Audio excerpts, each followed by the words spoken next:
Hello, it's me again with my 2008 CTS. And what now? The door handles.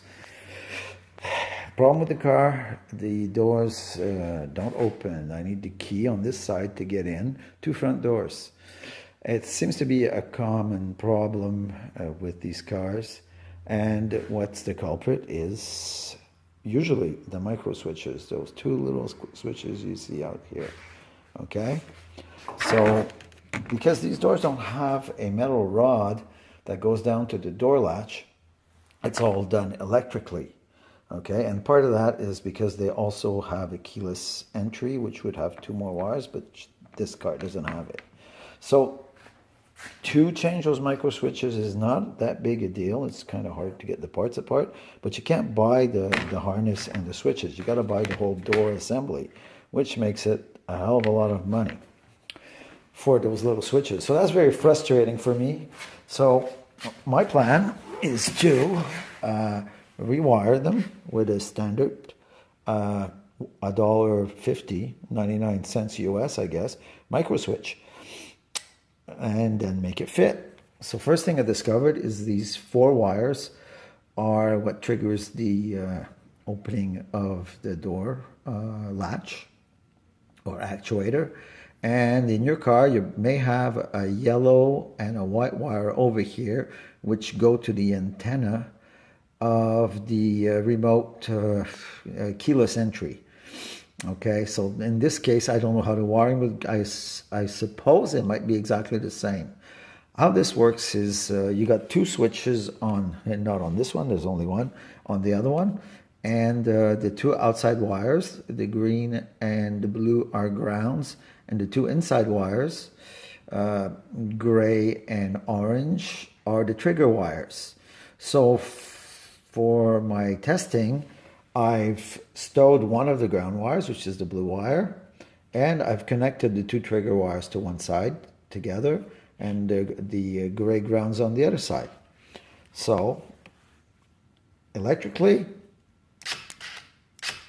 we got a door that opens now when the handle gets pulled.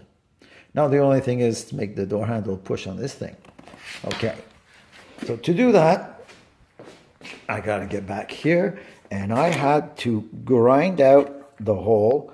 This is the hole for the micro switches, and if you look at it, that's what it looks like. I got to put it next to white, and what happens here is, let's show it the same way.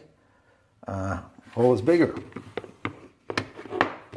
I ground it out, and from this side you could see it's enlarged. Okay, here it looks like that from behind. What I'm showing you is a well, now I got them opposed. A left and a right driver and passenger door. So from this, I enlarged the hole to that, and now the micro switch slips in there. I also managed to drill and tap a small hole so I can put a screw, but I'm going to lay it all out in epoxy. The screw is basically just so it holds in the right place while the epoxy sets. All right, I'll show you that in a minute. Okay, now the micro switch is installed with the famous screw. Okay, and what I need to do now is put on the door handle.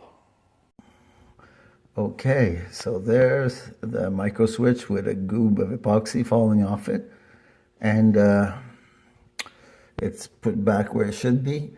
Make sure that you clip, if you see where the wire goes there onto a clip, you make sure you pass that wire back like that, because when the window comes down, if it's a little bit more forward, the bottom of the window is going to catch on the wire and rip everything out.